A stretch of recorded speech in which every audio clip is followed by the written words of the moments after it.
को आज बंद करके आज का कार्यक्रम करूंगा।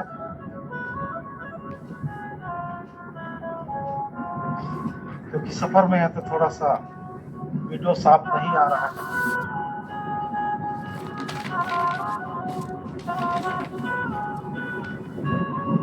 साथियों, आप सबको जैसा कि ज्ञात है कि यह कार्यक्रम प्राकृतिक जीवन दर्शन पर आधारित है। प्रकृति के रहस्यों, प्रकृति के शक्तियों पर आधारित है। और ये कार्यक्रम प्रतिदिन, प्रति सप्ताह में 4 दिन मंगल, बुध, गुरु, शुक्र को प्रसारित किया जाता है। अभी जो विषय चल रहा है, रूपोलंग पारिकुपाल लिंगों द्वारा बनाए गए व्यवस्था।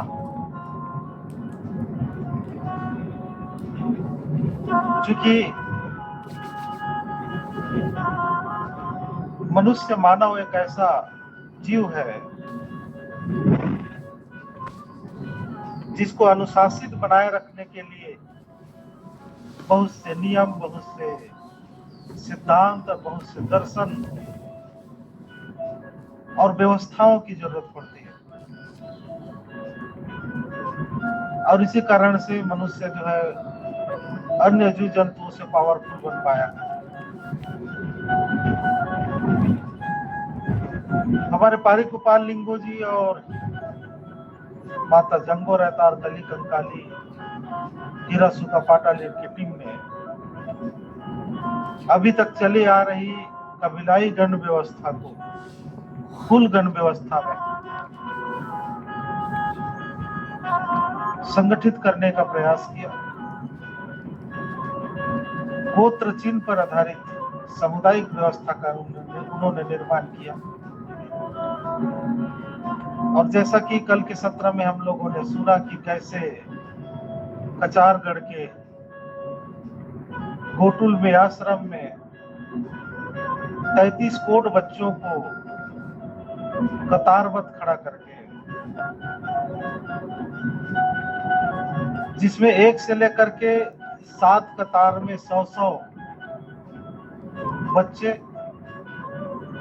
और शेष 5 कतार में 10 बच्चे, कुल मिलाकर के 750 बच्चों को प्रशिक्षित और दीक्षित करके इस व्यवस्था के प्रसार प्रसार के लिए संपूर्ण कोयामुरी द्वीप, गंडोद्वीप, गणधर्माना, गणबंदाना में भेजा।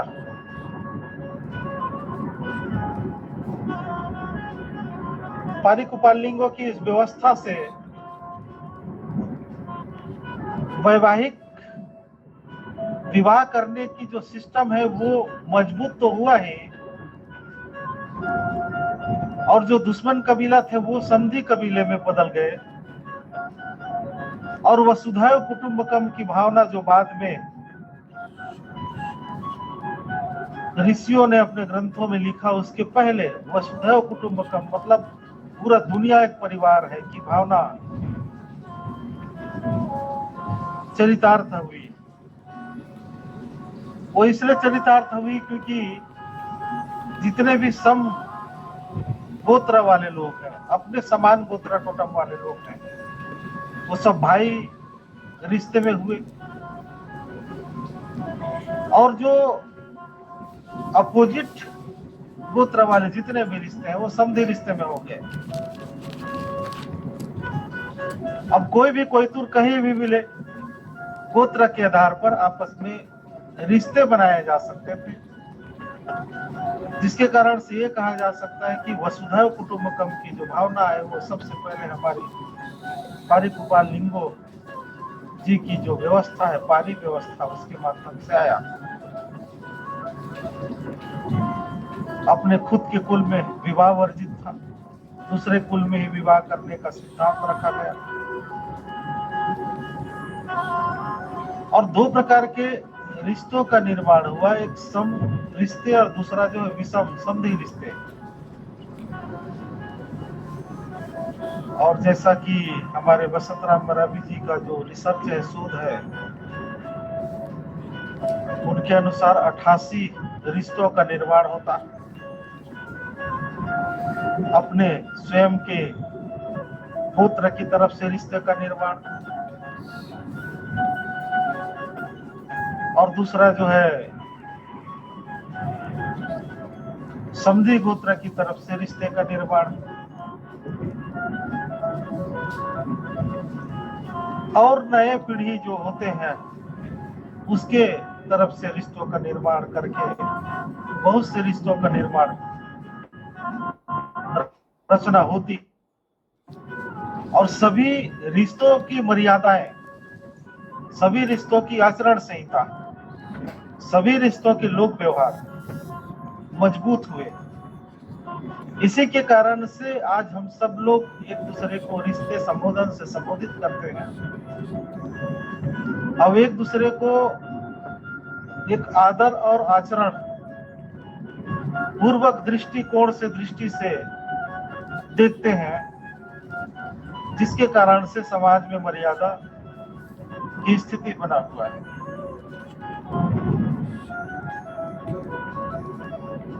अब रिश्तों में कि कौन क्या रिश्ते होंगे, इसकी बड़ी विस्तृत जो है व्यवस्था का निर्माण हुआ इस पारी व्यवस्था के कारण से। अब समधी गोत्र की तरफ से जितने भी लोग होंगे, यदि वो हमारे बाबा की उम्र के हैं तो नाना, और पिताजी के उम्र के हैं तो मामा, और अपने सम उम्र के हैं तो समधी, और फिर अपने समधी से जो छोटे बच्चे हैं और भांचा और भांची, इस प्रकार के रिश्तों का ये विकास हुआ। और उन रिश्तों का महत्व को इतना गहराई से स्थापित किया गया कि किसी भी गोत्र कुल में कुछ भी संस्कार हो, 3 प्रकार के जो संस्कार हैं, वो संस्कार इन समधी गोत्र वालों के बगैर संपन्न नहीं हो सकेगा। चाहे जन्म संस्कार हो, चाहे विवाह संस्कार हो, या मृत्यु संस्कार हो।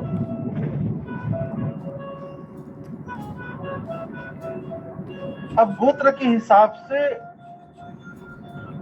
देखा जाए तो आजकल उसमें बहुत से अपभ्रंश दिखाई देते हैं। आर्य व्यवस्था की नकल करके बहुत से रिश्तों को हम भूलते जा रहे हैं। जैसे उदाहरण के लिए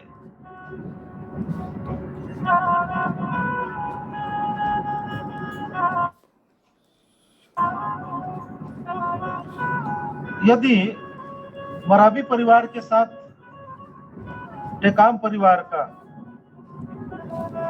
बच्चों का आपस में वैवाहिक संबंध हुआ,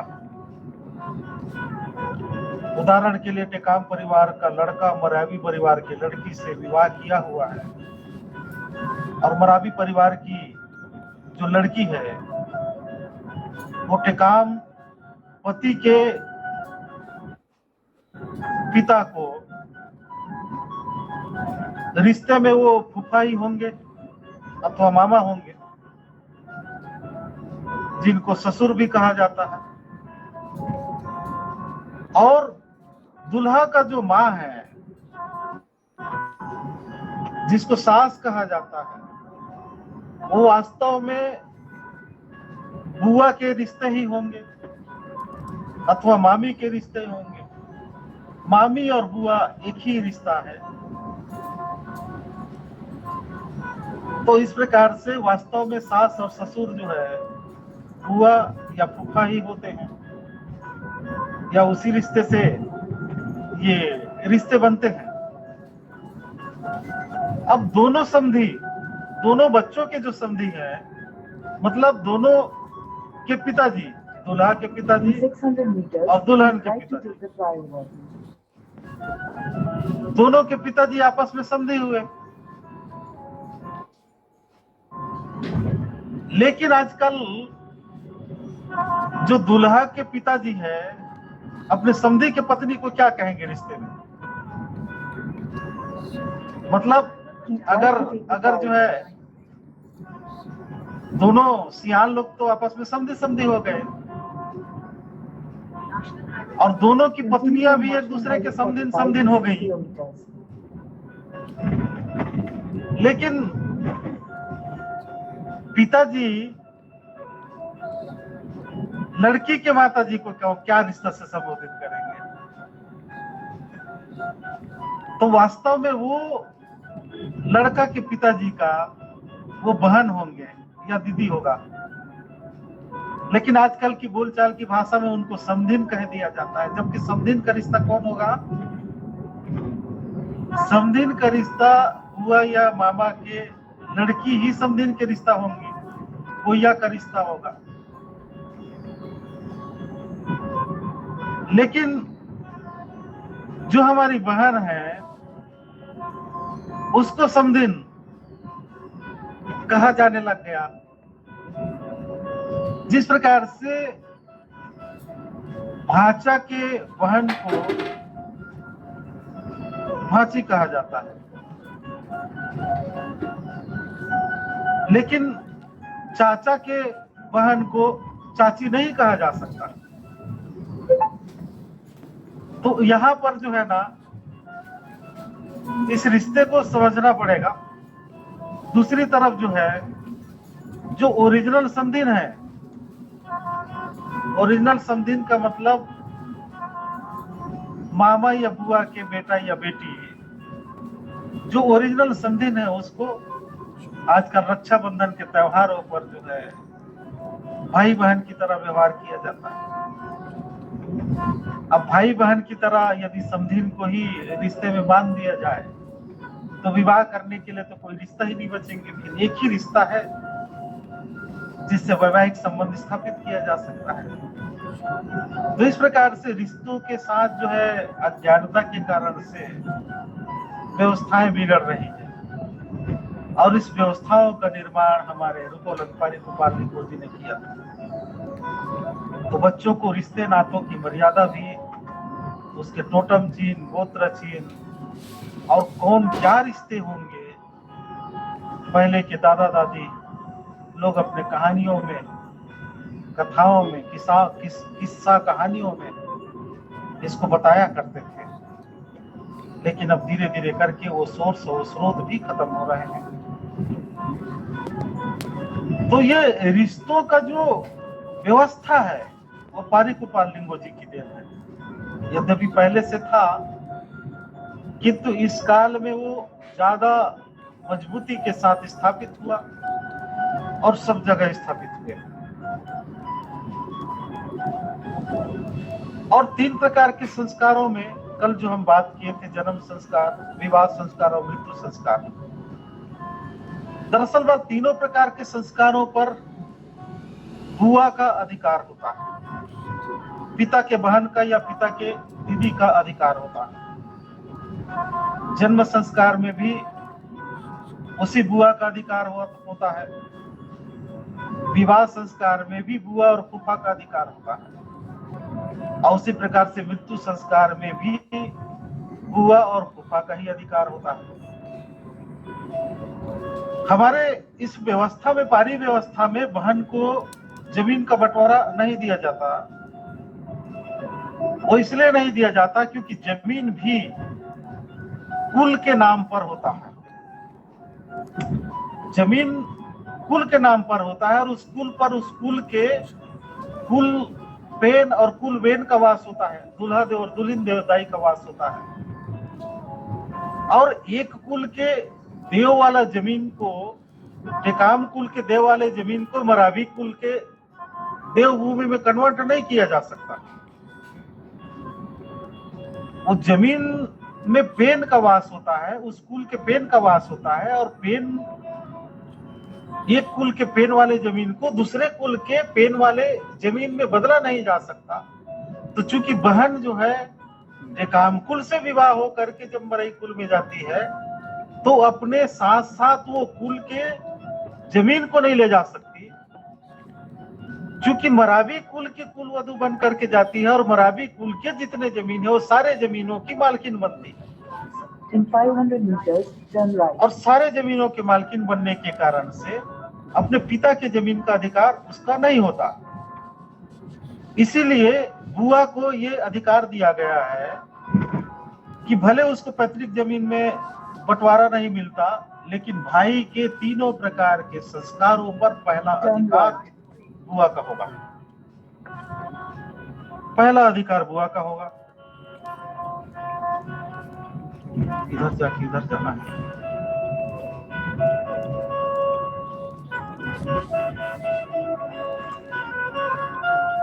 एक मिनट साथियों,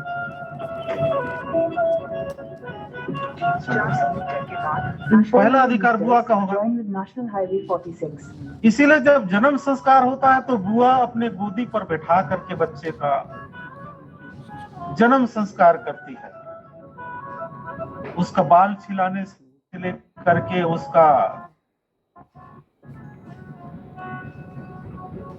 उसको अपने गोदी में बिठा करके दूध पिला करके उसका अन्न खिला करके अपने नाम पर कर लेती है, चाहे लड़की हो चाहे लड़का हो, दुलौरिन देवी हो चाहे दुलरवा देवता हो, वो बुआ के नाम से जो है अधिकृत हो जाती है। इसीलिए वो कुमारी या कुमार कहलाते हैं। कुमारी या कुमार का मतलब जो है जिस कुल में पैदा हुआ है, अगर लड़की है तो वो सिर्फ अमानत के रूप में भाई के पास होगी। विवाह होने के बाद उसको दूसरे कुल में जाना है और वो फैसला उसके बुआ और फूफा लोग करेंगे। पहला अधिकार बुआ और फूफा का होता है, इसलिए पहली मंगनी पहली जचबी जो है बुआ और फूफा का होता है। और बुआ और फूफा की तरफ से ये अगर बात आ जाती है कि भाई आप देख लो कहीं से और रिश्ता, तब जो है भाई दूसरे जगह से रिश्ता खोजना शुरू करते हैं। अब वो भी मर्मिंग संस्कार में वो बुआ ही विवाह संस्कार को और फूफा ही विवाह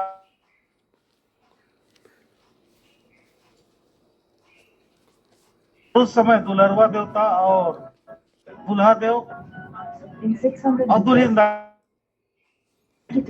वो संस्कार किया जाता है।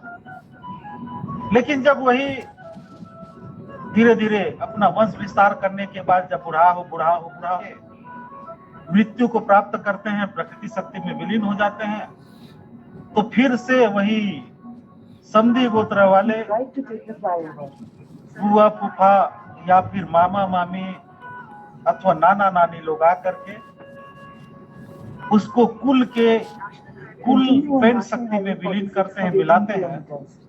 तब से वो बुढ़ा देव या बुढ़ाल पेन और बूढ़ी दाई के रूप में उस कुल श्रृंखला में शामिल हो पाती है। हम कितनों भी गंगा तीर्थ लोग जो है मृत्यु के बाद उसको हड्डी को उसके जला करके उसकी हड्डी को गंगा में विसर्जित कर देते हैं और उधर ही पंडितों से